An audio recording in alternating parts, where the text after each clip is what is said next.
The social analysis of Roblox. In our video, we will explain what Roblox is, including its features, purpose, and how it operates as both a creative tool and a social gaming environment.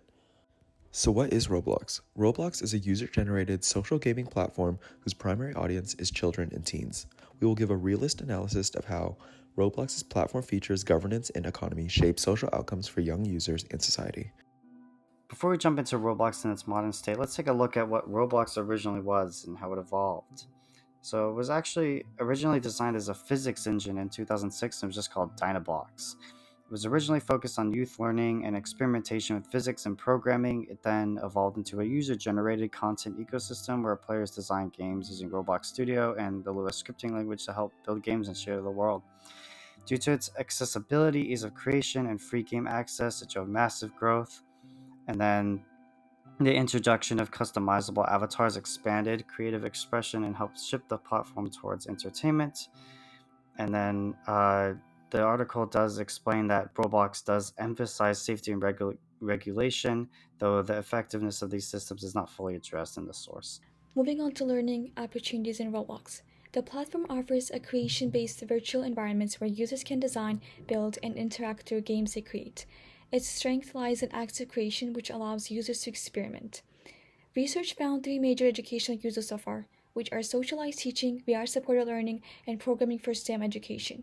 Features like chat and shared building spaces allow students to collaborate and learn from their peers, which the study underlines as an essential factor that contributes to cooperative learning. And although the platform offers a variety of learning opportunities, like exploring design and problem-solving skills, it also raises concerns regarding cyberbullying, safety risks, and the need for more age-appropriate instructional guidance and technical limitations. So even with these learning opportunities, safety risks and other challenges still exist. I am going to talk about how players interact on Roblox through co-creation and shared gameplay. Our research looks at the ways players collaborate and make decisions inside the game worlds. It shows that players are actively building and shaping the game environment with one another. When collaboration works well, it encourages creativity, social learning, and gives players a sense of ownership because they feel part of the world they helped create. The study also shows that when players have different goals or unclear communication, their collaboration can lead to frustration and conflict. The quality of the experience depends heavily on how well players coordinate their intentions.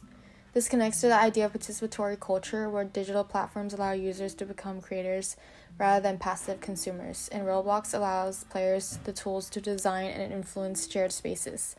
It also ties to platform affordances, since Roblox's features guide user behavior and shape how players interact and create together. The bar graph highlights that clear task structure and strong platform tools have the greatest impact on how our players collaborate and create. Overall, Roblox's interactions are meaningful because co-creation lets players shape each other's experiences in real time, creating significant impacts. User protection is critical in Roblox because the platform's primary audience consists of Gen Z, who are more vulnerable to harmful interactions. AI moderation systems determine what users can say, see, and do, meaning that directly shapes young players' online experiences. When harassment or inappropriate content slips through the cracks, or when moderation fails, these issues can impact youth behavior, trust, and overall well-being.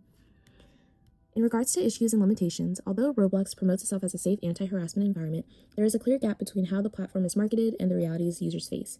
Overly strict filters often cause false bans, disproportionately affecting younger players who may not understand why they were flagged. Meanwhile, toxic players frequently find ways to creatively bypass filters and continue harmful behavior. These moderation systems do more than enforce just the rules. They tend to shape user habits, influencing how kids speak, what they avoid saying, and how they express themselves, reflecting the ideas of technological determinism. More than half of Roblox's users are under 16, which means a lot of kids don't fully understand the privacy risk on the platform. Parents want to keep their children safe, but Roblox's privacy settings can be confusing, so the tools don't always work the way the company says. Roblox says it's very safe and transparent, but a hacker was able to break in and leak internal company documents. They showed that Roblox's own security wasn't as strong as people thought, and that their public statements don't always match what happens behind the scene. This creates the tension between Roblox's family-friendly branding and the actual vulnerabilities in its system. It also reflects a more cyber dystopian idea. Even platforms built for kids can expose them to risk. Overall, these privacy problems raise important questions about trust, safety, and how children's data is handled online. In looking at the issues and limitations of Roblox's virtual economy, one of its biggest concerns is its primary audience of children and teens, making them very vulnerable to confusing and manipulative economic systems. The platform's monetization tools, such as the in-game currency of Robux, cosmetic items, and game passes, directly shape how young users spend money and how they learn to understand value.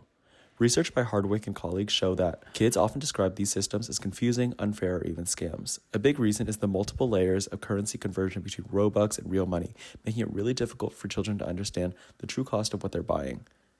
This matters because poorly understood monetization can influence children as they make decisions and think about fairness and how they build trust in digital platforms. It can also shape their long-term financial literacy and online behavior.